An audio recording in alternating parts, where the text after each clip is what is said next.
The night she vanished, I had a bad feeling in my gut. I begged her not to go, but she was adamant about visiting her childhood home, even though it had been abandoned for years. I offered to go with her, but she said it was something she needed to do alone. As she walked away, I noticed the moon hung low, casting an eerie glow on the old house. I watched her silhouette disappear into the darkness, and a chill ran down my spine. Little did I know, it would be the last time I saw her. Days turned into weeks, and there was no sign of her. The police searched, but all they found were her footprints leading to the front door of the abandoned house. Inside, they discovered a series of cryptic symbols painted on the walls, sending shivers down their spines. I couldn't bear the uncertainty, so I decided to go to the old house myself. The air was heavy with a mix of dampness and decay. The floorboards creaked under my weight as I stepped inside. Shadows danced on the walls, and I felt an overwhelming sense of dread. The symbols on the walls seemed to have a life of their own, twisting and morphing as I looked at them. Each step I took seemed to echo louder, like the house was breathing. As I ventured further in, I found a room with old photographs scattered on the floor. Pictures of my loved one as a child, happy and carefree, now marred by the sinister atmosphere surrounding them. The symbols led me to the basement, and a shiver ran down my spine. The air grew colder as I descended into the darkness. There, in the center of the room, was a small doll. Its eyes seemed to follow me, and its painted smile sent chills down my spine. In the corner, I found a journal with my loved one's handwriting. It was filled with cryptic messages and ominous drawings. One page depicted a figure in the dark woods, and another showed the doll in the basement. I couldn't make sense of it, but I knew it was important. The symbols seemed to grow more pronounced, and I felt a presence watching me. My heart pounded in my chest, and I knew I had to leave. But as I turned to go, the door slammed shut, trapping me inside. Panic set in as I struggled to open the door. Then I heard a faint whisper, like a distant plea for help. My loved one's voice echoed in my mind, urging me to leave and forget about her. I felt a strange pull towards a hidden corner of the room. There, I found a hidden compartment in the wall. Inside was a pendant, glowing faintly with an otherworldly light. The symbols etched on it matched the ones on the walls. Suddenly, the air around me felt heavy, and I could hear faint footsteps approaching. I clutched the pendant in my hand, my only lifeline in this nightmarish place. As I pressed the pendant, a blinding light engulfed me. When it subsided, I found myself back in the abandoned house, standing outside the basement door. The symbols on the walls were gone, and the house felt empty. I ran back home, still haunted by the experience. The pendant remained in my hand, a constant reminder of the inexplicable events that had unfolded. To this day, no one knows what happened to my loved one. The symbols, the doll, the pendant, everything remains an enigma. But one thing is certain, the old house holds secrets beyond our comprehension, and I will never forget the haunting night that changed everything. Sometimes, late at night, I can still hear her voice, faintly whispering from the depths of the abandoned house, calling me back to uncover the truth. But I dare not return, for I fear what awaits me in that eerie and sinister place.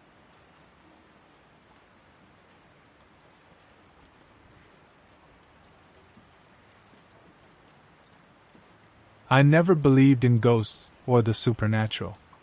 But that all changed one rainy night when I started seeing eerie figures lurking in the corner of my vision. At first, I dismissed them as tricks of the light, or my imagination playing tricks on me.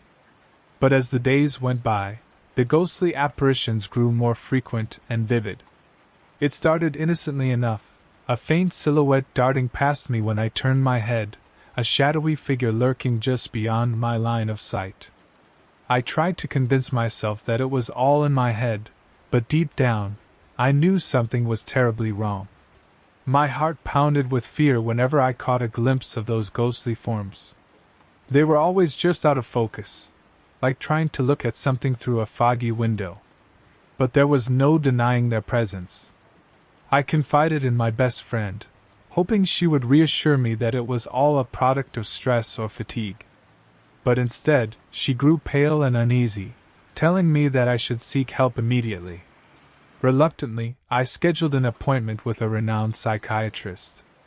Dr. Reyes was a stern, middle-aged man with a no-nonsense demeanor. As I explained my experiences, he listened attentively, jotting down notes on a notepad. "You're not the first person to experience something like this," he said, his voice measured and calm. "Sometimes our minds play tricks on us, and we see things that aren't really there." I wanted to believe him, to believe that I was just imagining everything. But the terror I felt every time I saw those ghostly figures was real. Dr. Reyes prescribed me medication to help with anxiety, suggesting that it might reduce the frequency of these visions. I took the pills faithfully, hoping they would bring an end to my torment. For a while, it seemed like the medication was working. The ghostly figures became less frequent, and I started to feel a sense of relief. But just as I was starting to believe that everything was back to normal, the visions returned with a vengeance. One night, as I lay in bed, I saw a figure standing at the foot of my bed. Its eyes glowed with an otherworldly light, and its long, skeletal fingers reached out towards me. I tried to scream, but no sound came out. I could feel its icy breath on my face, and I was paralyzed with fear. The next morning, I called Dr. Reyes in a panic, demanding to see him immediately. He agreed to see me later that day, his tone concerned. When I arrived at his office, he seemed visibly shaken. "I've been doing some research," he said, his voice hushed. "And I think there might be something more to these visions than we initially thought." He handed me a book on the occult, filled with stories of malevolent spirits and ghostly apparitions. As I flipped through the pages, I felt a chill run down my spine. The descriptions of the spirits in the book matched the ones I had been seeing. "What do we do now?" I asked, my voice trembling. "We need to perform a cleansing ritual," Dr. Reyes said, his expression serious. "It's the only way to get rid of these entities." That night, we gathered in my living room, surrounded by candles and incense. Dr. Reyes chanted ancient words while I followed his lead, trying to focus all my energy on banishing the spirits from my life. As the ritual progressed, the air grew thick with a strange energy. The room seemed to pulse with an otherworldly presence, and I could feel the spirits drawing closer. Just when I thought the ritual was futile, the room suddenly fell silent. The ghostly figures disappeared, and a sense of peace washed over me. "It worked," Dr. Reyes said, his voice filled with relief. But as I looked around the room, I saw something that sent shivers down my spine. On the wall, in the corner of my vision, I saw the faint outline of a figure. It was different from the others, more sinister, more malevolent.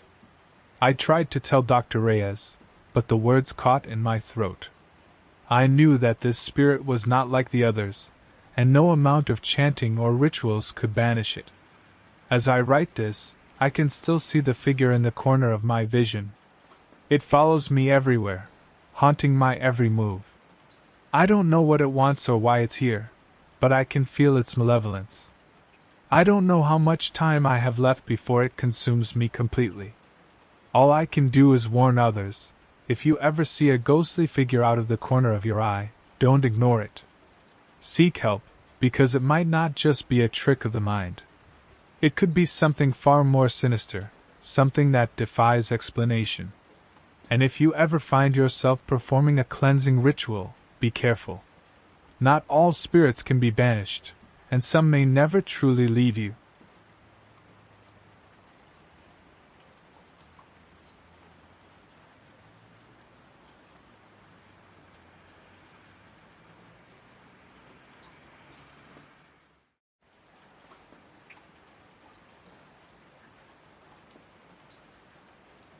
I've always been a skeptic when it comes to the supernatural.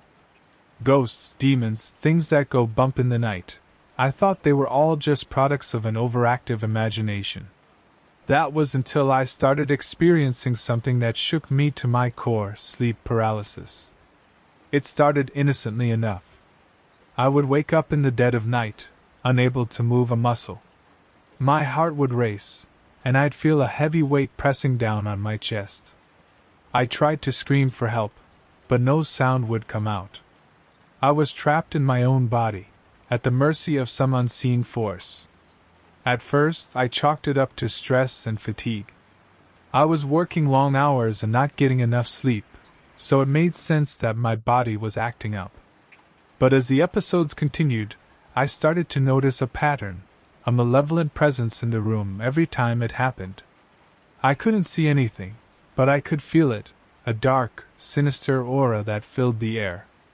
I knew I was not alone, and whatever it was not friendly. Each episode felt like an eternity. I would struggle against the invisible restraints, desperate to break free. But no matter how hard I fought, I couldn't escape the clutches of sleep paralysis. One night, as I lay there paralyzed, I felt a cold breath on the back of my neck. I could sense a figure hovering over me, its presence suffocating and malevolent. I wanted to turn around and face it, to confront whatever was tormenting me, but my body was frozen in place. I closed my eyes, hoping it would all go away. But when I opened them again, the room was bathed in an eerie red glow. Shadows danced on the walls, and I could see the faint outline of a figure standing in the corner. I felt a wave of terror wash over me as I realized I was not alone. Whatever this thing was, it was watching me, studying me, feeding off my fear. With all my willpower, I forced my body to move. I lifted my hand and tried to reach for the lamp on my nightstand, hoping that light would drive away the darkness.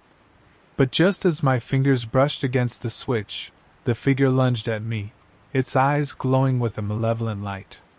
I screamed, but no sound came out. The figure's grip tightened around my throat, and I struggled for breath. My heart pounded in my chest, and I felt like I was on the verge of passing out.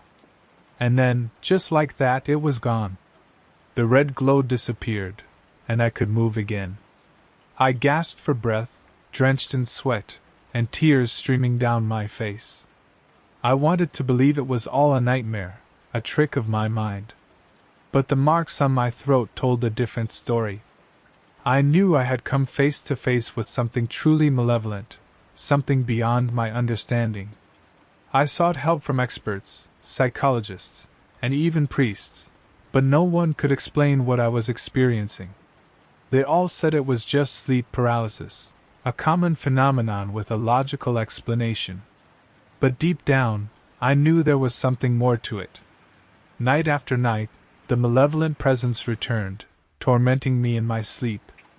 I felt like I was losing my mind, slowly slipping into a never-ending nightmare. I couldn't bear it any longer. I made a decision. I would confront whatever was haunting me, face it head-on, and put an end to this torment once and for all. One night, as the red glow enveloped the room once again, I mustered every ounce of courage I had. I refused to be a victim any longer. I screamed at the top of my lungs, my voice echoing through the darkness. To my surprise, the figure recoiled, its grip on my throat loosening. It seemed startled, caught off guard by my defiance. In that moment, I realized that the malevolent presence fed off my fear, my helplessness. By confronting it, I was taking away its power. With newfound strength, I reached for the lamp and flicked it on. The room was flooded with light, banishing the darkness that had haunted me for so long. And just like that, the malevolent presence vanished, never to return. From that night on, the sleep paralysis episodes stopped. The malevolent presence was gone, leaving behind only a sense of relief and a newfound sense of strength. But I can't help but wonder, was it all in my head? A product of stress and fatigue? Or was it something more, something sinister and unexplainable? I may never know the truth, but one thing is certain. I will never forget the terror I felt, the malevolent presence that haunted my sleep. And I can only hope that whatever it was, it's gone for good.